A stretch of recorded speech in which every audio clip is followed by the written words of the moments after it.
ভাবুন তো, একটি চায়ের রোলের ওজনই 30 কেজির বেশি। এটি চীনের বিখ্যাত ডার্ক টি চিয়ানলিয়াং চা, চীনের এক প্রাচীন ঐতিহ্য যার বয়স প্রায় 400 বছর। এটি দেখতে বিশাল কাঠের গুঁড়ির মতো লাগে, কিন্তু আসলে এটি একটি চা স্তম্ভ, যেখানে কয়েক হাজার চা পাতা অত্যন্ত শক্তভাবে চাপ দিয়ে বাঁশের খাঁচার ভেতরে ভরা হয়। এই রোলটিকে চিয়াংলিয়াং বলা হয়। ওজন প্রায় 36.25 কেজি। এর তৈরির প্রক্রিয়াও এক ধরনের রীতির মতো। এই চা তৈরি করা হয় হাতে। তাজা পাতা আগে ভাপে নরম করা হয়, এরপর ঠান্ডা হয়ে এলে বাঁশের তৈরি রোলের মধ্যে ভরা হয় চা পাতা। তারপর বাঁশের রোলটিকে বারবার পা দিয়ে চেপে ছোট করা হয়। শেষে বাঁশের ফালি দিয়ে পেঁচিয়ে শক্ত করে বাঁধা হয়।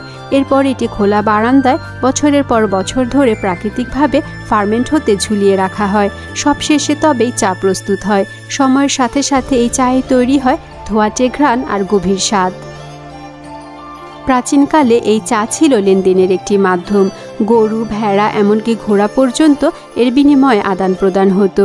তাই একে অনেকে বলতো পানযোগ্য মুদ্রা। আর সবচেয়ে আকর্ষণীয় বিষয় হলো, যত পুরনো হয় এই চায়ের স্বাদ ততই ভালো হয়। একটি রোল দশকের পর দশক সংরক্ষণ করা যায়, আর সময়ের সাথে সাথে এর মূল্য আরও বাড়তে থাকে। এখনও এই পুরনো বাঁশে মোড়া চা গাছির দাম হাজার হাজার ডলার পর্যন্ত হয়।